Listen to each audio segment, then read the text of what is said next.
এই নারী হচ্ছেন জাম্বিয়ার বয়স্ক ইনস্টাগ্রাম আইকন মার্গেট চোলা। তিনি ৮০ বছর বয়সে গ্রামের এক সাধারণ বৃদ্ধা থেকে দুর্ঘটনাবশত হয়ে যান ফ্যাশন আইকন। ট্রাস্ট মি, তার ফ্যাশন আইকন হবার পিছনে আছে মজার এক গল্প। ভিডিও শেষ পর্যন্ত দেখলে আপনিও জানতে পারবেন সেই গল্প। আরে একটু দাঁড়ান, এই উইন্টারে best quality drop shoulder sweatshirt পেয়ে যাবেন চালাকের ফেসবুক পেজে। অ্যান্ড প্রোডাক্ট কতটা প্রিমিয়াম সেটা আপনি ক্যাশ অন ডেলিভারির মাধ্যমে প্রোডাক্ট হাতে নিলেই বুঝবেন। সো প্রায় ৮০ বছর বয়সী মার্গেট, যাকে ভালোবেসে সবাই লেজেন্ডারি গ্ল্যামা বলে জানেন, ইতিমধ্যে তার এক্সপেরিমেন্টাল ফ্যাশন লুক সোশ্যাল মিডিয়াতে হয়েছে বেশ ভাইরাল। অ্যান্ড ইনস্টাগ্রামে প্রায় ১,১০,০০০ ফলোয়ার্স ফলো করে থাকে তাকে। তার colourful dress, exceptional jewellery and glass তাকে এই বয়সে করেছে ফ্যাশন আইকন। শুধু তাই নয়, রিসেন্টলি বিবিসির আফ্রিকার ম্যাগাজিনে তিনি ফিচার্ডও হয়েছেন। এখন আপনার মাথায় হয়তো আসতেই পারে, বুড়ো বয়সে ভীমরতি আর কি, টাকা পয়সা নষ্ট করে এই বয়সে এসে এমন কাজ করছে। বাট আসলে বিষয়টা কিন্তু এমন নয়। এখানে আছে মজার একটা টুইস্ট।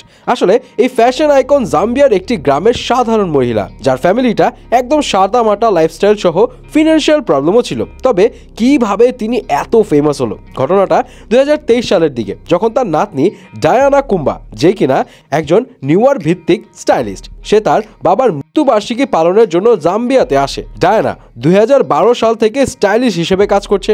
সো সে খেয়াল করে নিউ ইয়র্ক থেকে সে এমন অনেকগুলো ড্রেস এনেছে যেগুলো সে কখনো পরেও নেই। অ্যান্ড সে তখন তার দাদিকে একটা মজার এক্সচেঞ্জ ডিলের কথা বলে। ডায়ানা তার দাদি মানে মার্গেটের ট্রেডিশনাল ড্রেসগুলো পরবে, অ্যান্ড মার্গেট তার নাতনি মানে ডায়ানার মডার্ন ড্রেসগুলো ট্রাই করবে। অ্যান্ড ইন্টারেস্টিংলি মার্গেট হাসি মুখে সেই ডিলে রাজিও হয়ে যায় অ্যান্ড ড্রেসগুলো ট্রাই করতে চায়। অ্যান্ড তার নাতনিকে মজা করে বলে, দাদু ভাই, আমি যখন থাকবো না তখন এইভাবেই আমাকে স্মরণ করিস। তারপর আর কি, যেমন কথা তেমন কাজ। ডায়না তার দাদির চিটেঙ্গে অ্যান্ড ব্লাউজ পরে, আর তার দাদি পরে একটি চকচকে রূপালী প্যান্ট স্যুট। তারপর সেই মোমেন্টটা স্মরণীয় করতে ক্যাপচার করা হয় ক্যামেরাতে। বাট ডায়না কনফিউজ ছিল যে সে তার দাদির সাথে তোলা পিকচারটাকে সোশ্যাল মিডিয়াতে শেয়ার করবে কিনা, কারণ নানা রকম কমেন্টস আসতে পারে, লোকজন হাসাহাসি বা গালাগালিও করতে পারে। যাই হোক, একদিন সাহস করে সে তার ইনস্টাগ্রামে সে পিকচার শেয়ার করে। ১০ মিনিটের জন্য ফোনটা দূরে রেখে দেয়, এইভাবে যে কি রকম রিয়াকশন আসে দেখা যাবে। বাট সারপ্রাইজিংলি যখন সে তার ফোন হাতে নেয়, সে পোস্ট চেক করে দেখে সে যে ভয় পাচ্ছিল এমন কিছুই হয়নি। উল্টো সবাই তার দাদির প্রশংসা করছে, আর সবাই তাকে রিকোয়েস্ট করতে থাকে যেন তার দাদির এমন আরো লুক শেয়ার করে। ব্যাস, সেই থেকেই শুরু। তারপর মার্গেটের নামে অ্যাকাউন্ট ওপেন করা হয়, অ্যান্ড যেখান থেকে সে বনে যায় আজকের লেজেন্ডারি গ্ল্যামা। অ্যান্ড ২০২৪ সালের এপ্রিল মাসে মার্গেটের একটি ছবি ভাইরাল হয়, যেখানে তাকে দেখা যায় একটি রেড অ্যাডিডাস ড্রেসে, গোল্ডেন নেকলেসের মোটা স্তর অ্যান্ড ঝকঝকে একটি ক্রাউন পরে, যে ছবির জন্য বিশ্বজুড়ে মানুষের মন জয় করে মার্গেট অ্যান্ড হয়ে যায় গ্লোবাল ফ্যাশন আইকন।